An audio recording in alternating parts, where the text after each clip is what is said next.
Hola chicos, les voy a mandar este video para el repaso por si algunos todavía tienen dudas después de que pues explicó en clase, hicimos actividades dinámicas, ¿sale? Bueno, recordemos que en este parcial vimos varios temas respecto al movimiento, la fuerza, vectores, ¿sale?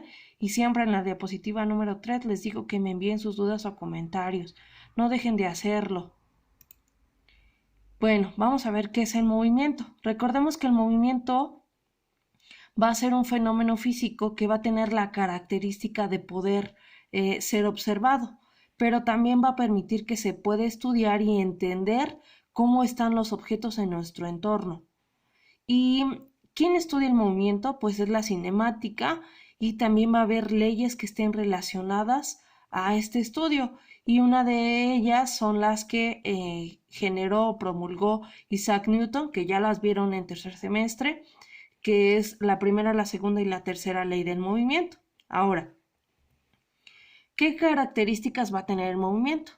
Va a tener una posición, es decir, a dónde esté encontrado el objeto para poder analizar y saber si cambió o no de posición.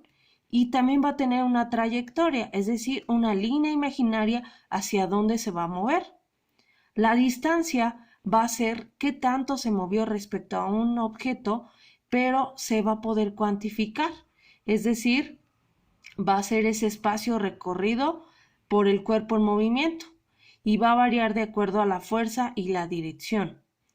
El siguiente es la velocidad, que se va a definir como esa medida para identificar qué tanto avanza el objeto respecto a un tiempo específico.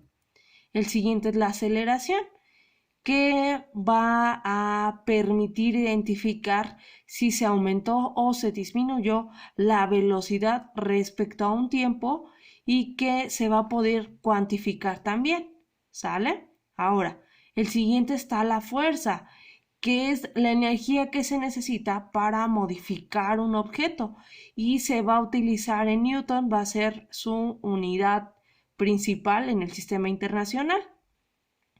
La energía se va a definir como esa fuerza que va a estar de manera directa o indirecta y la energía va a haber muchos tipos de ella, ¿sale?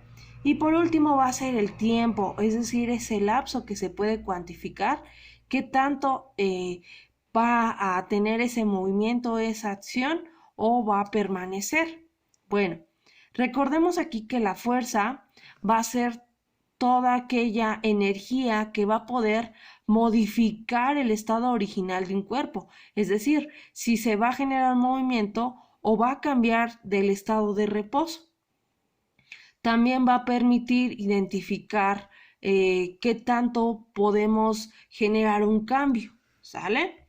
Ahora, aquí es una imagen que yo les envié de uno de los videos de un apunte que hicimos de qué era la fuerza y dijimos que era una capacidad física, pero que también era una magnitud vectorial, es decir, algo que yo podía cuantificar y también va a ser un agente capaz de modificar la materia.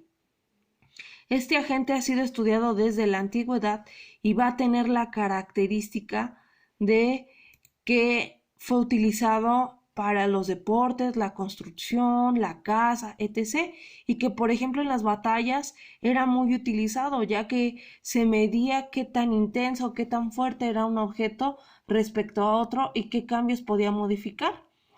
Dentro de todo este estudio de la antigüedad de la fuerza, se determinó que iba a tener características específicas en la materia y por lo tanto se estudió su origen, las interacciones, el cambio, las modificaciones y que de acuerdo a esto la materia iba a generar un cuerpo, iba a generar cambios en los cuerpos, ya sea que en su estado de reposo o un cambio físico, es decir, una deformación o que también podía existir ambos, ¿sale? Es decir, que los cuerpos van a sufrir un cambio, pero ese cuerpo específicamente se puede denominar sólidos y que se iban a clasificar en sólidos deformables y sólidos no deformables. Como su nombre lo dice, aquí puede modificarse, pero se van a clasificar en plásticos o en elásticos. Plásticos como aquellos que van a tener la característica de poder modificarse como este, ¿sale? O elásticos como una liga, ¿sale? Que puede regresar a su estado original. Y los los sólidos no deformables van a ser aquellos que son rígidos. Por ejemplo, este no lo puedo modificar y va a permanecer, ¿sale? Ahora, dentro de las unidades que va a tener la fuerza, va a depender del sistema. Si es en el sistema internacional son Newton, si es en el sistema inglés son libras, y si es en el sistema sesagesimal van a ser las dinas, y cada una va a tener un valor en newtons.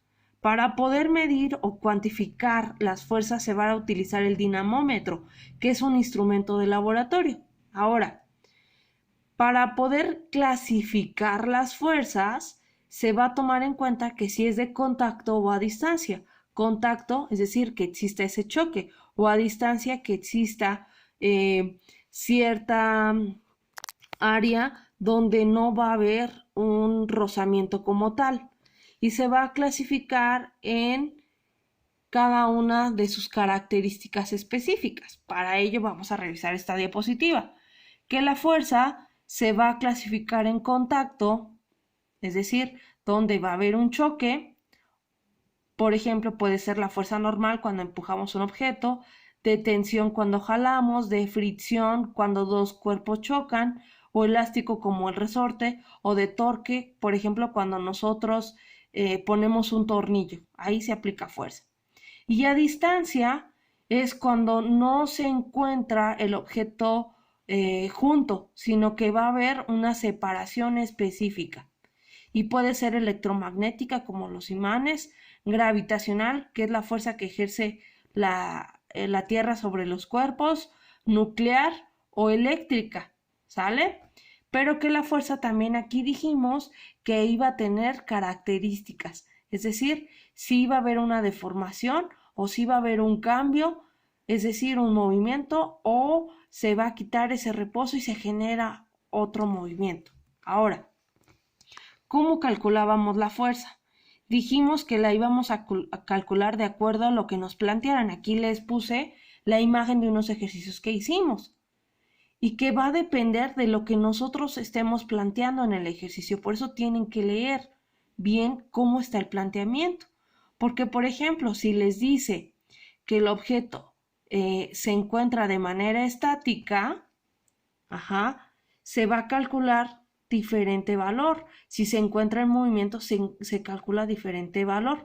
Pero esto van a encontrarlo en tablas, que viene más adelantito en este video. Y la fuerza de rozamiento, aquí que era una parte importante para calcular fuerza, se iba a calcular solo con la masa por la gravedad. Nada más, el valor de la gravedad ya lo sabemos. Y de la masa va a estar planteado en el ejercicio. El siguiente subtema es el cálculo de la fuerza de fricción, que se utiliza un coeficiente, que es este valor de mu, que lo van a encontrar en tablas, y n, que va a ser los newton, que va a estar dando el ejercicio.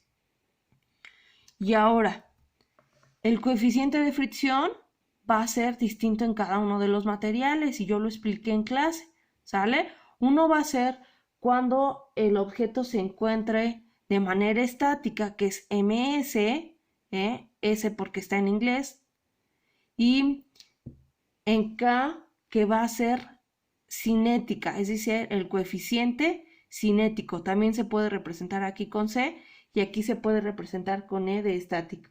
Este valor, este coeficiente, no va a tener dimensiones, ¿sale? Para que al final, aquí como lo vemos, quede expresado en newtons, ¿sale? Porque es fuerza lo que estamos calculando.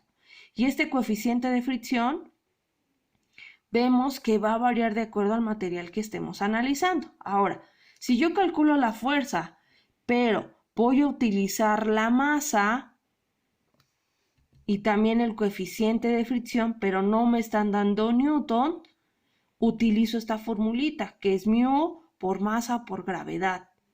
El coeficiente de fricción, que está en tablas, la masa, que va a estar en gramos o en kilogramos, y la gravedad, que va a estar dada en 9.8 metros sobre segundo al cuadrado. Ahora, ¿cómo vamos a calcular esa fuerza? Pues por medio de un vector. Ya vimos que se utilizan diversas unidades, pero un vector me va a ayudar a representarla.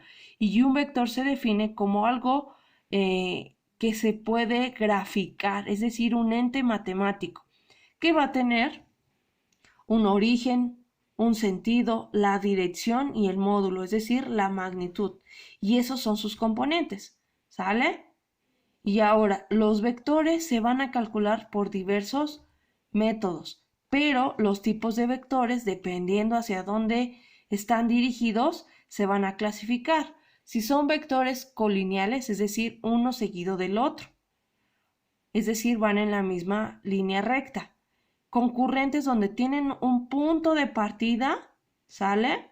Pero está el objeto. Por ejemplo, aquí sería como una piñata. Digamos que aquí está la piñata y hay varias fuerzas que la jalan, ¿sale?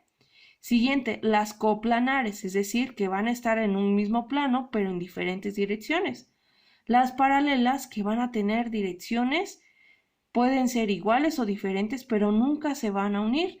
Y las perpendiculares, que parten de un punto y tienen direcciones distintas. Ahora, vamos a ver diferentes métodos para calcularlo. Solo vamos a ver dos, porque hasta aquí va a venir el examen. El método del paralelogramo, como su nombre lo dice, formar un paralelogramo, y el método del triángulo. Primero, el método del paralelogramo. ¿Qué es un paralelogramo? Pues es una figura que tiene 4 lados y que va a tener la característica de que puede ser irregular de cierta manera, no va a ser parejo, no lo vamos a ver derechito, sino que va a tener un ángulo de inclinación. ¿Cómo lo calculo? Formo mi vector o trazo mi vector A, trazo mi vector B y de manera paralela, aquí lo vemos, trazo este vector en A y luego B lo trazo aquí. Y donde se intersectan, trazo mi vector del origen hasta donde se unen y ese sería el vector resultante. Ahora, aquí viene un ejercicio. Que un poste telefónico se encuentra atado de 2 cuerdas, uno formando un ángulo, ¿sale? De 120 grados, pero uno va a tener una fuerza de 60 libras y otro de 20. ¿Qué tengo que hacer? No puedo representar las 60 libras, entonces busco una escala. ¿Y qué tengo que hacer? Represento, aquí viene, represento mi escala y las 20 libras cuánto va a valer y los 60, ¿sale? Y ya que trazo, lo mido, de manera paralela, trazo uno, trazo el otro, y esas líneas que se unen, voy a trazar mi vector resultante, ¿sale? Y lo mido con cuidado. Y este valor es de 5.2 si ustedes lo hacen en escala de centímetros. Y ahora convierto estos 5.2 en libras y ya quedarían 52 libras, utilizando una reglita de 3 y nada más. Y por último, pues ya sabría cómo calcular por este método, pero ahora puedo utilizar el método del triángulo vectorial, que literal casi son los mismos pasos, solo que aquí formo un triángulo. Y este método es trazar un vector A seguida del vector B. Y ya que trazo estas líneas, estos vectores, el chiste de este método es trazar del punto de origen a donde termina B, para formar, como su nombre lo dice, un vector. Voy a utilizar el mismo problema, ¿sale? Trazo mi vector 1, mi vector 2 con el ángulo de inclinación, que es de 120 grados aquí, y después trazo mi vector a donde inicia el primero y termina el último vector y formo el triángulo. ¿Y qué tengo que hacer? Lo voy a medir, ¿sale? Y ya obtengo ya mi vector, utilizando pues siempre las escalas. Aquí recordemos que convertí las 60 libras a centímetros, las 20 libras a 2 centímetros y es lo que yo represento. Aquí son 6 centímetros, 2 centímetros y mido mi vector resultante, que son 5.2, lo convierto a la escala y serían 52 libras. Y nada más. Eso sería todo lo que vimos en el primer parcial de manera muy resumida.